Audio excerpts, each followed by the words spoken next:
Welcome back to the channel. I'm Professor Will, your Director of Training here at Centurion Holdings LLC, and today I'm going to answer a question I've gotten several times. Over the course of the last year or two we've been doing this channel, I've made a comment several times on the 753 code and what it means for us in Jiu-Jitsu.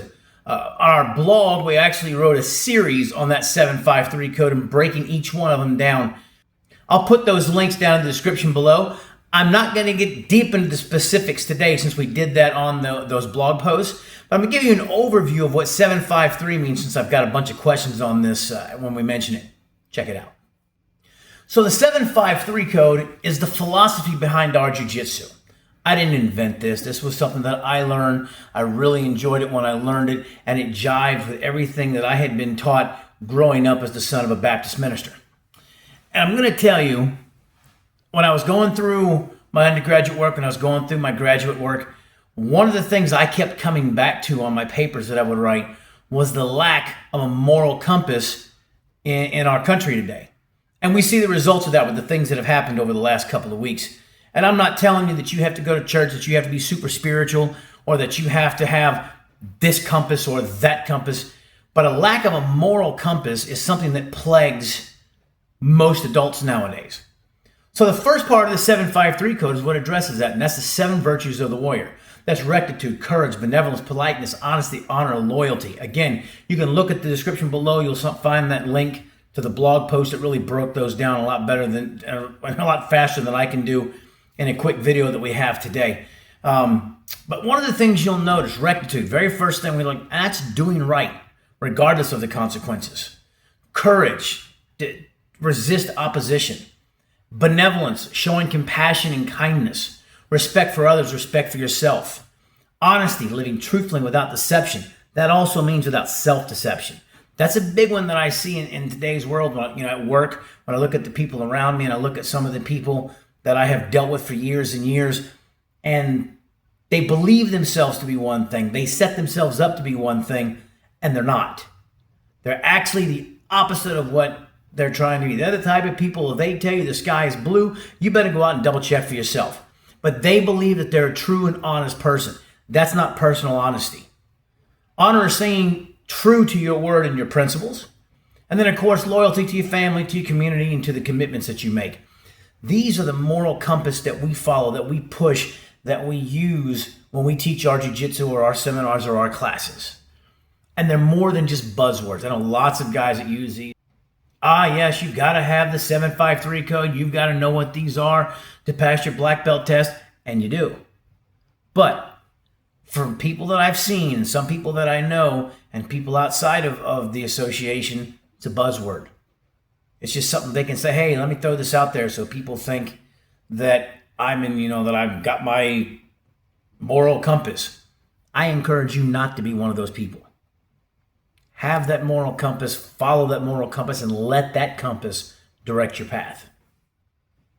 So the second part of the 753 code, talk about the 7, is the 5. That is your 5 keys to health. That includes nutrition, exercise, rest, hygiene, attitude. Again, description in the link in the description below. Well, I break that down a lot more than I have time for here. But it's important to have good nutrition. You can follow the Gracie diet. You can follow Body for Life. You can follow carnivore. Do something. But do something that's healthy and something that gives you proper nutrition and gives you good nutrition, not the fast food diet. Or as my father one time told me, dad joke incoming, he followed a seafood diet. He saw food.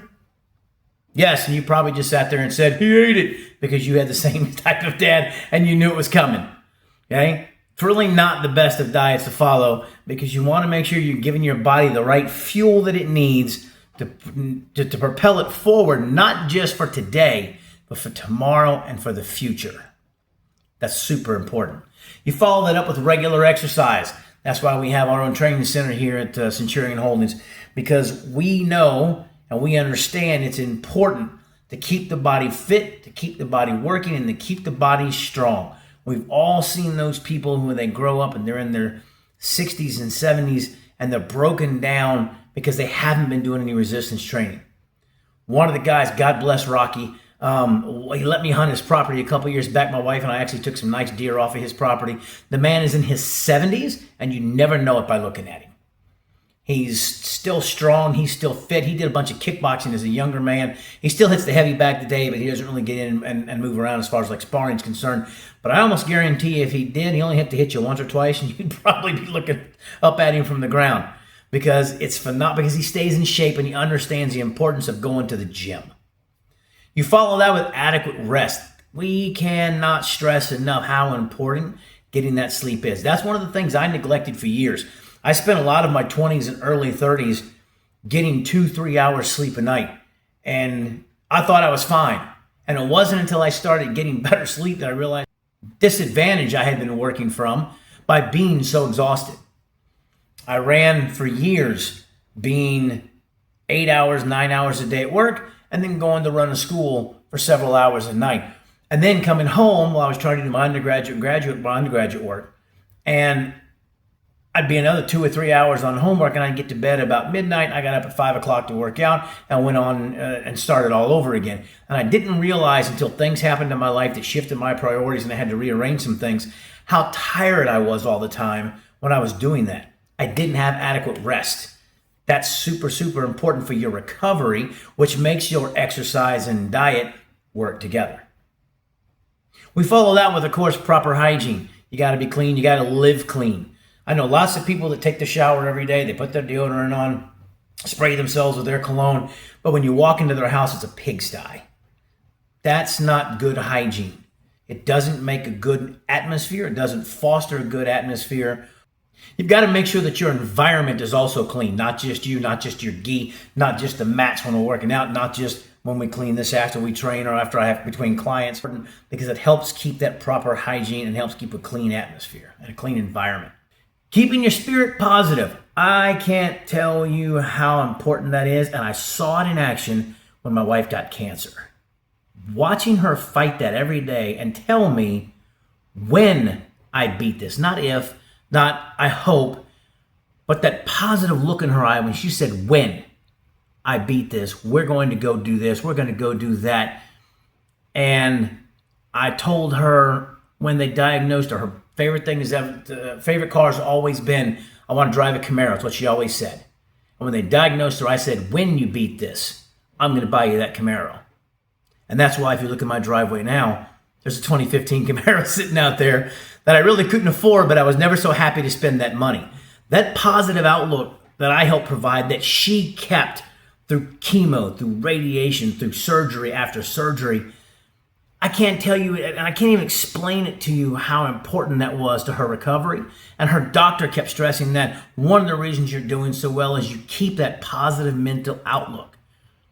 That is important.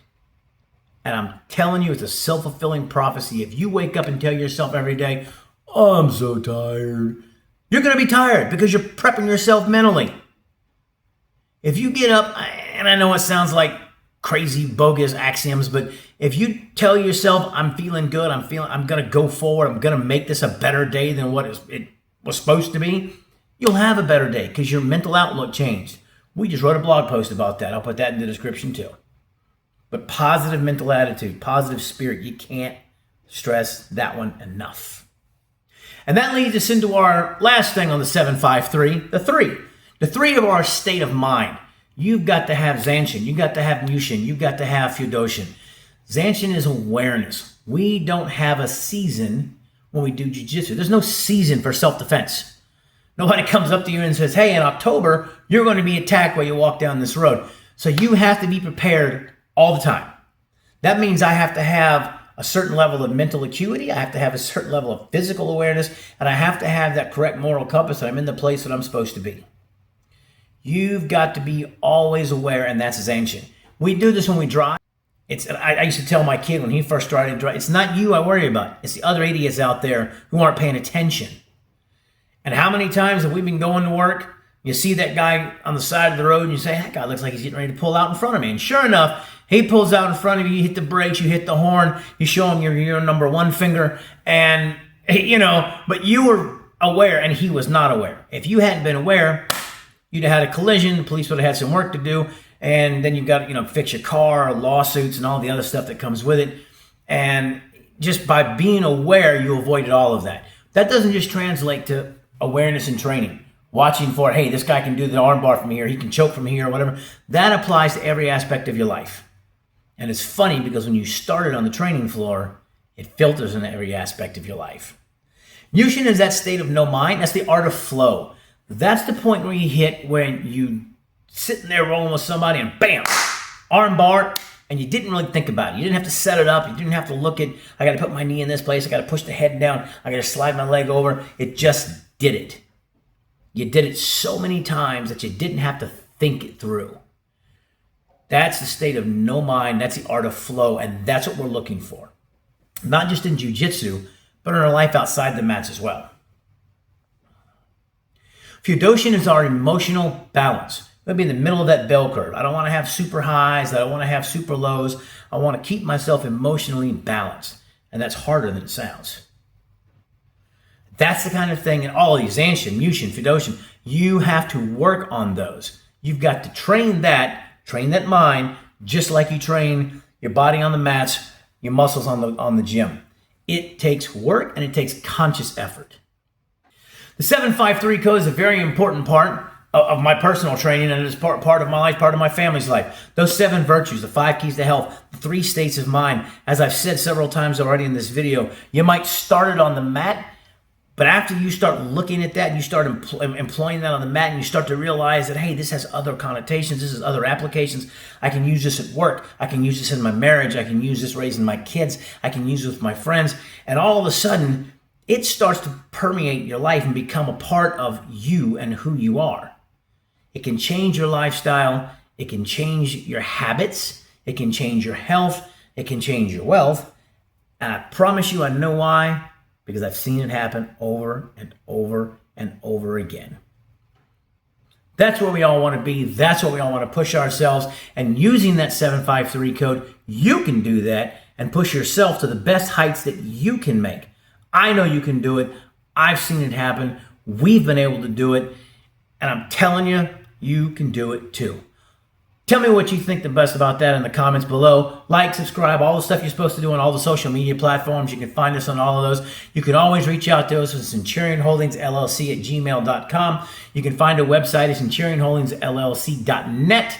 You can hit the QR code right there, and we'll see you next time.